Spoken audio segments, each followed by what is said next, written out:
User Afronaut 367.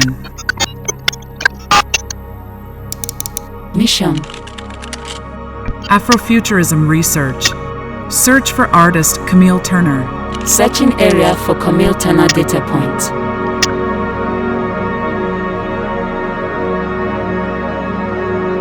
Conducting search. Stand by.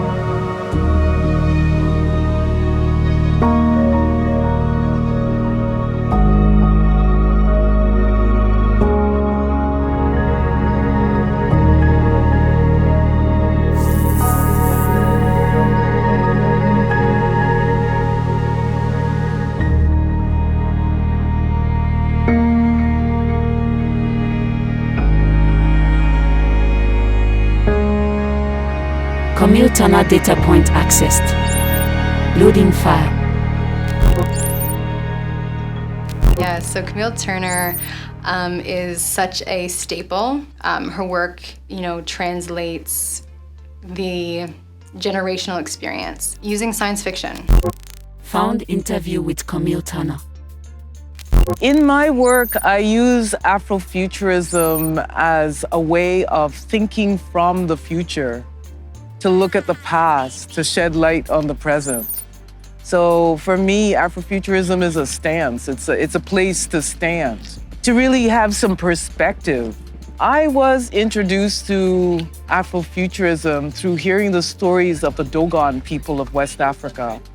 I was so excited to find out that the Dogon people have this incredible knowledge of stars that date back millennia. One of their most sacred stars is Sirius B. It rotates around Sirius in a 60-year elliptical orbit.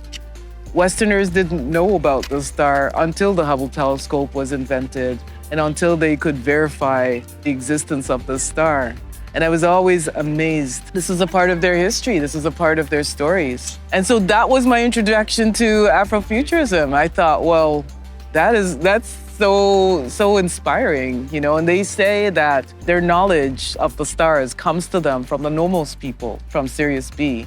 So I thought, wow, so if the Nomos could come here, what's to stop us from going there? I am interested in the ways that Canada hides its histories. There's so much unsilencing that needs to be done, and Afrofuturism is an amazing vehicle for that unsilencing. I'm part of a collective called Outer Region, and we created something called the Afronautic Research Lab. And this is a reading room, a futuristic reading room where people can come and they see silenced and suppressed documents that evidence a past that we're told didn't happen. And I think it's an incredible space because it's a space of grief, it's a space of reckoning, and it's a space of future possibilities. When the past and the present are reconnected, then the future must change. I use the future as a place, a liberated place, just conjuring the future as a liberated place from which to look at the painful things of the past.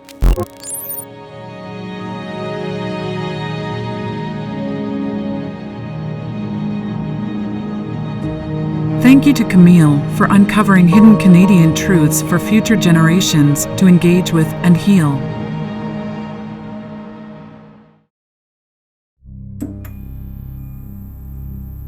Conducting search.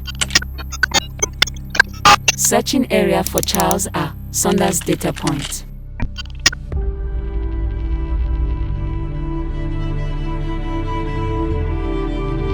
Stand by.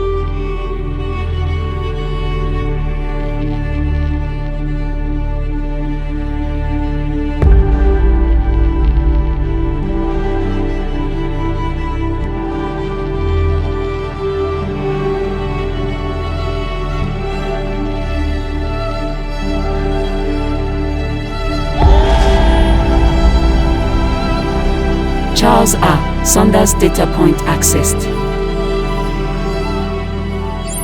Loading file.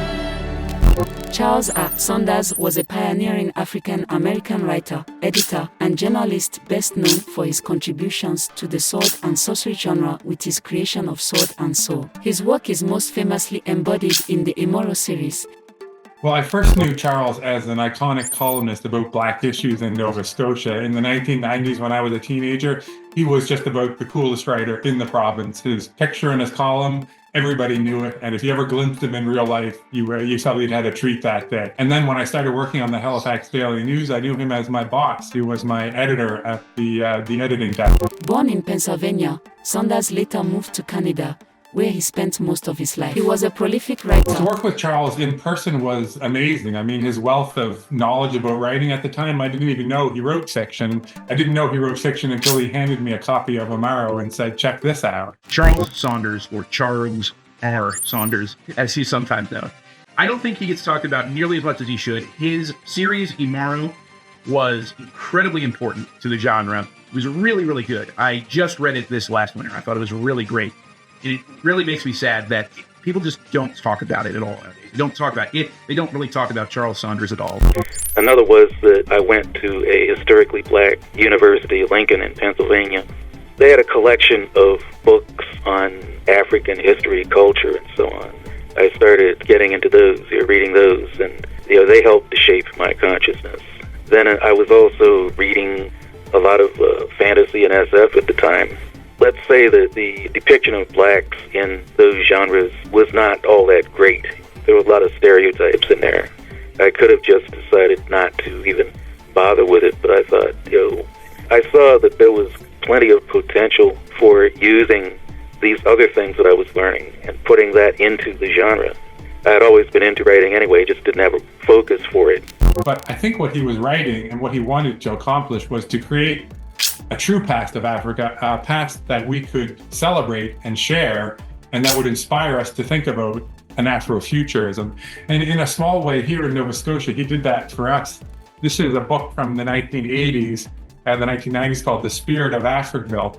Africville was one of the oldest Black communities in Canada, and it was destroyed in the 1960s.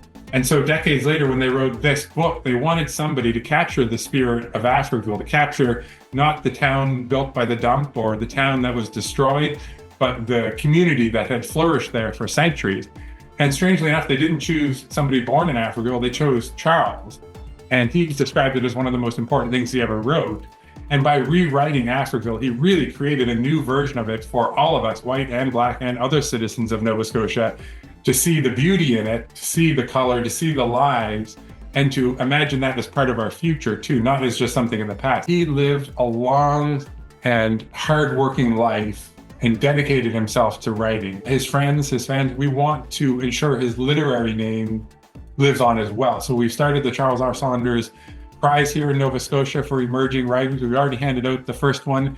So generation after generation of writers will be mentored by Charles through his own donation. It was his own estate put the money up to start this prize. So I would say if this is the first time you've heard the name Charles R. Saunders, well, lucky you. You've just set yourself in store for some treats. Those genres, fantasy and science fiction, they're really connected to something that we humans have been doing ever since we became human thousands of years ago, tens of thousands of years ago, which is to tell stories. Right, to exercise our imagination. There were all kinds of African folk tales, myths. They have cycles of stories that are they match anything that you could find out of Europe, like King Arthur and the Iliad and Odyssey and so on. I thought that I could bring that to both the Black and white audience. Well, anybody, really. If somebody once asked me, what's the audience you would like to have for your books? And I said, anybody you can read. Thank you, Charles R. Saunders, for your invaluable contributions, the light and work that you have lent to us. We will not forget your sword and soul. Sankofa and Asheo.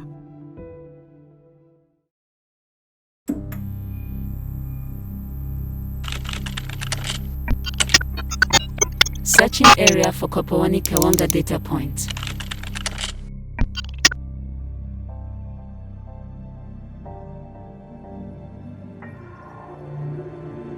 Search unsuccessful.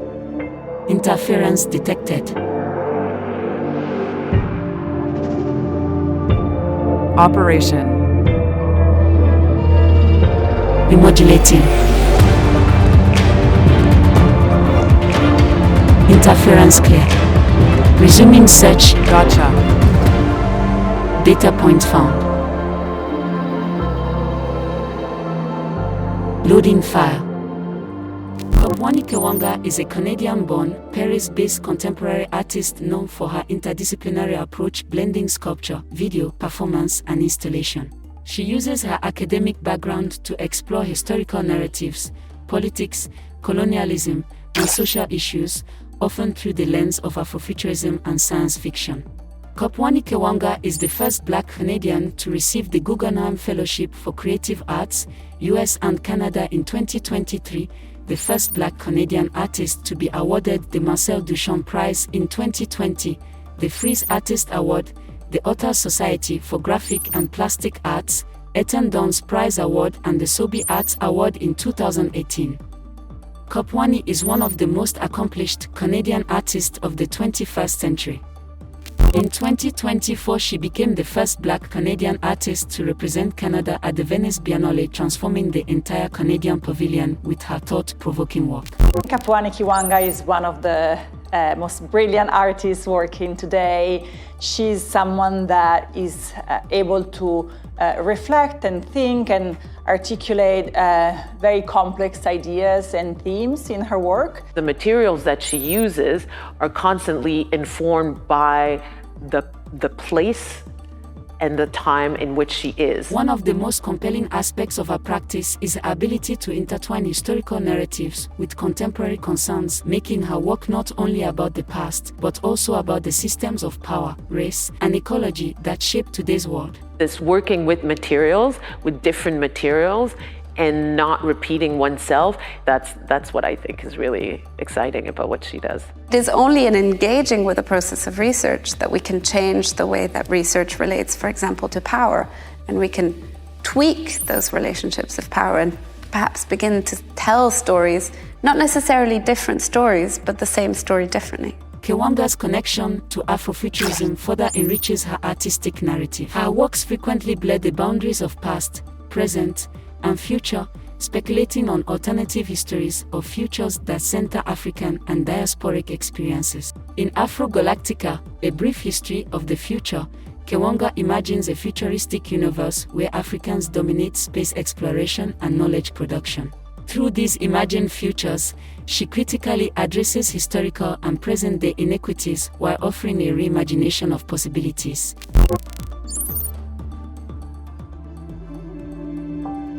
Thank you to Kapwani Kanga for her contributions and for paving a path for Black Canadian artists to achieve higher success.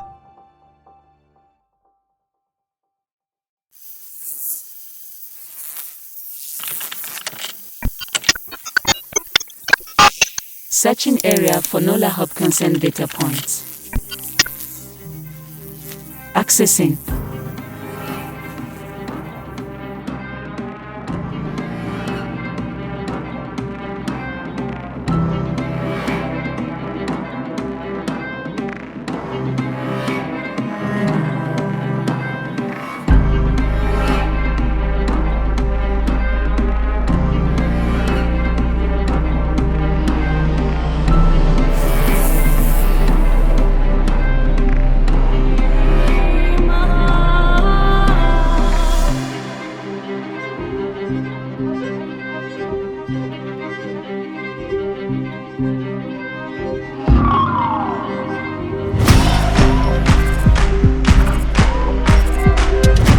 Nola Hopkinson data point accessed. Loading file. Nola Hopkinson is a Jamaican-born Canadian writer known for her work in speculative fiction. Her novels and short stories frequently explore themes of identity, race, gender, and post-colonialism, positioning her as a key figure in Afrofuturism and Caribbean speculative fiction. Nola Hopkinson's work is so deeply important to the genre because it allowed us to be who we were without apology, without explanation, without exposition. Found interview with Nola Hopkinson. Brown Girl in the Ring. Oh my, I published that in 1998. You're frightened of me, don't it?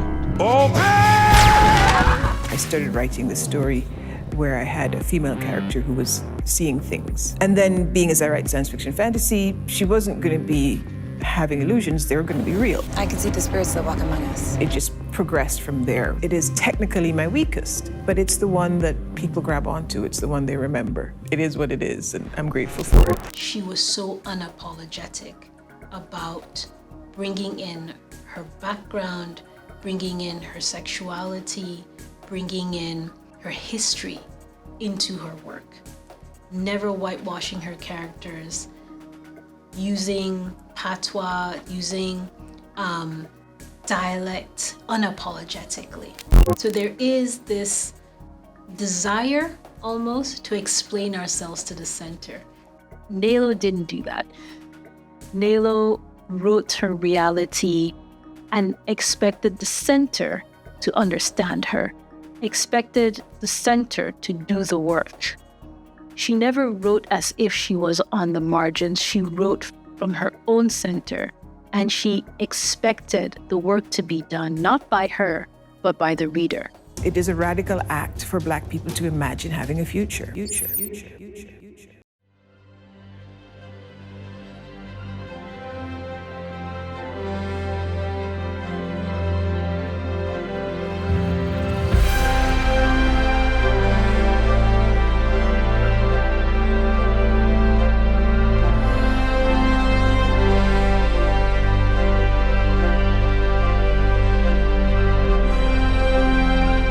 See you in the future, Afronaut. Please retain this data of these trailblazers Afronauts from what they call Canada. Their stories will be of great use to your era once you help them to remember it.